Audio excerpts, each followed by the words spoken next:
And then Larson would take the person across the street, other side of Fifth Avenue, to St. Patrick's Cathedral.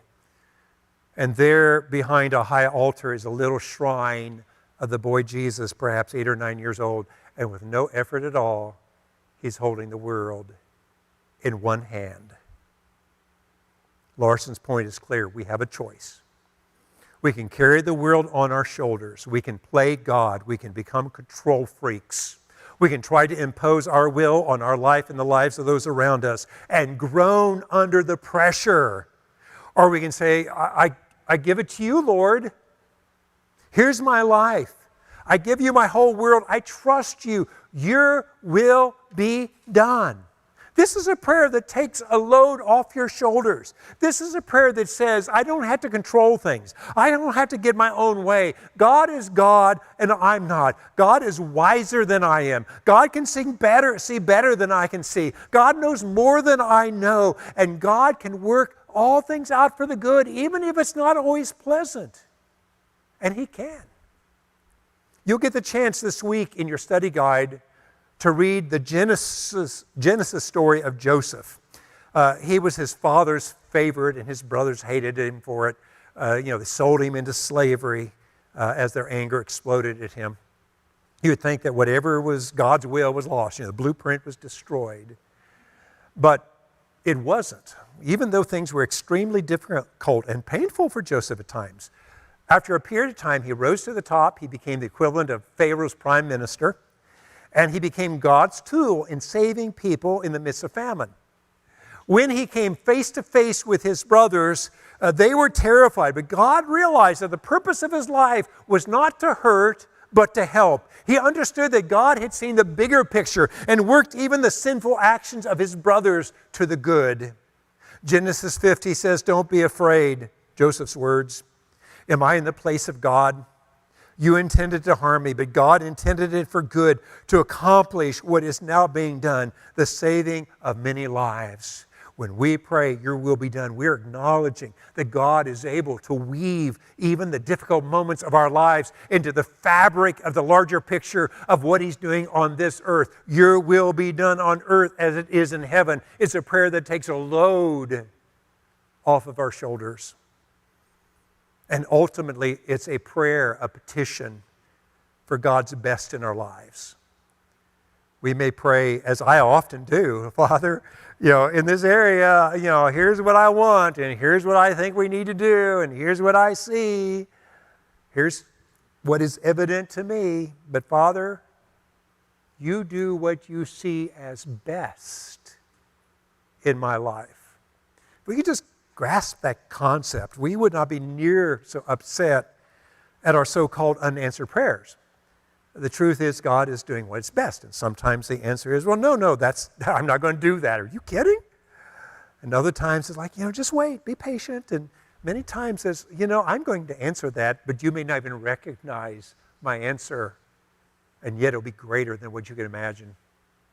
Have you ever thought about the fact that if God granted our requests exactly as we envisioned them, that He would have to set aside the heart of what our prayers are?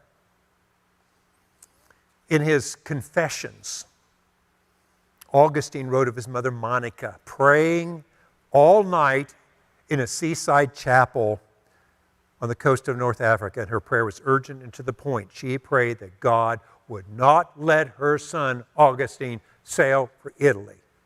She wanted Augustine to be a Christian. And she could not bear losing him moving and her losing that influence upon his life.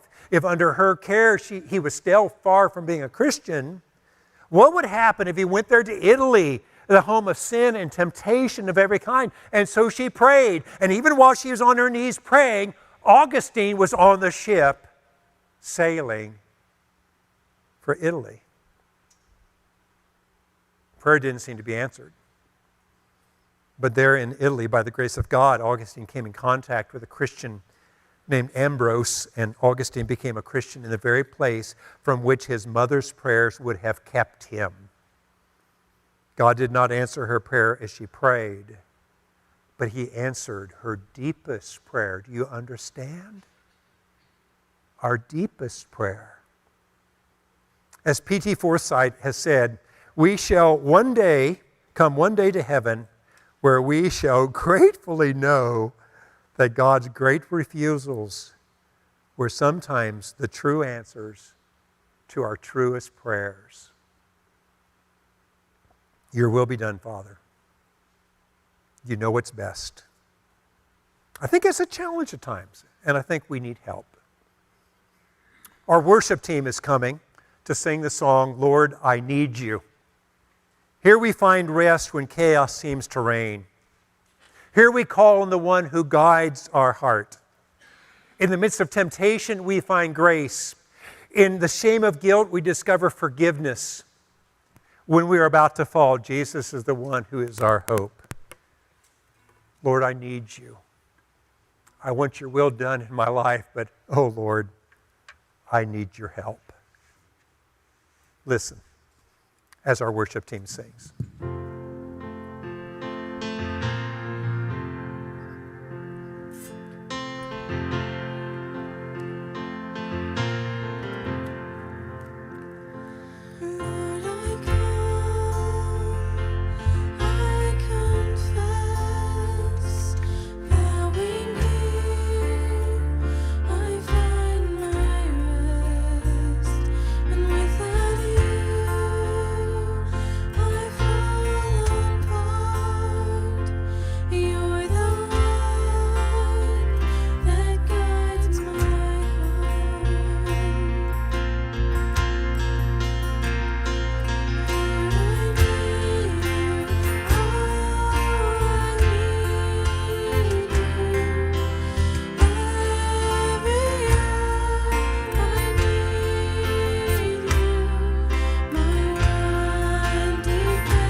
Jesus,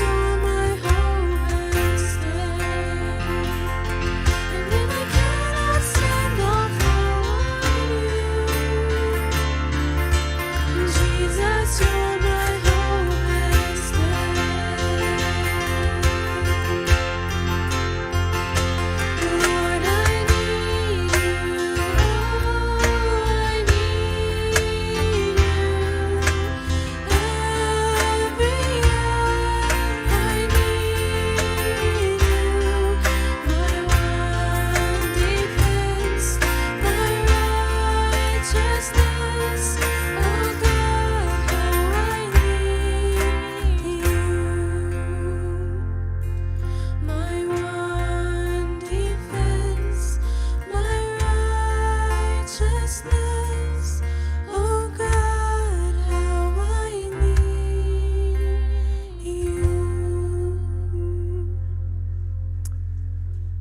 I can't picture a prayer that voices our need more simply and with greater feeling than that song.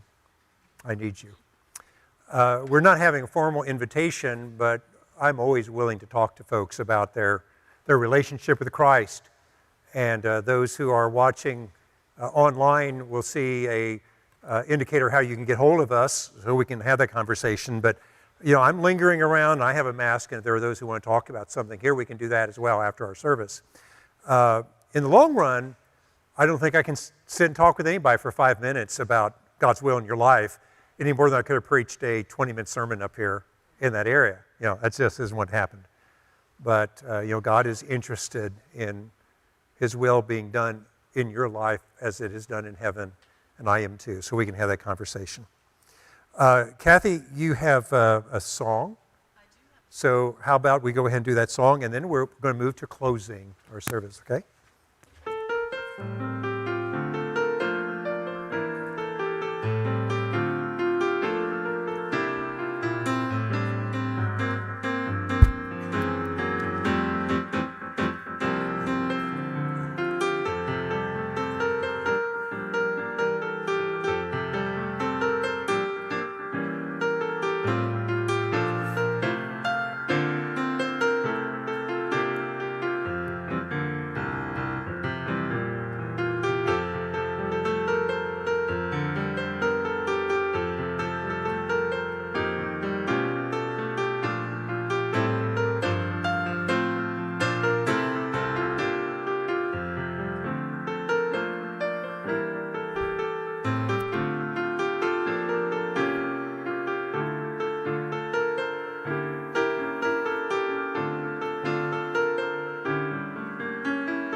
Amen.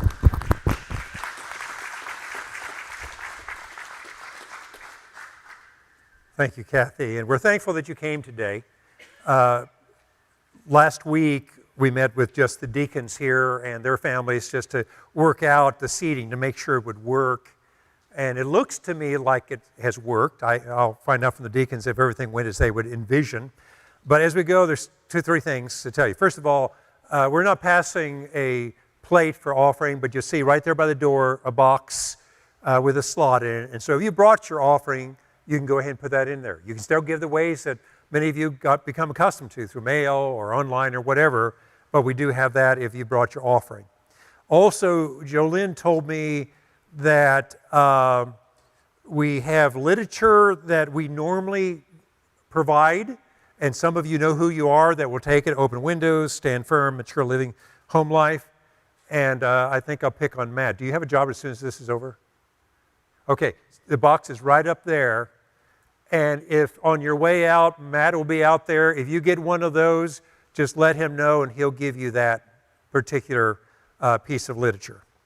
The way we dismiss is in rows, and just like we're at a wedding.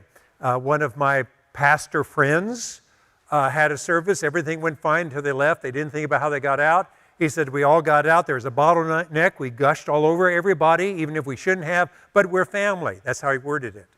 And then he wondered why half the family didn't come back the next week, because we didn't keep each other safe. So we're going to keep each other safe.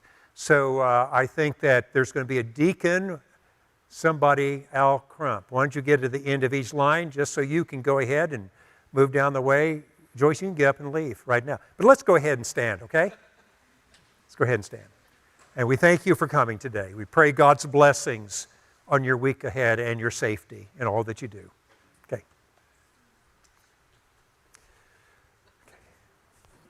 This is where you pray.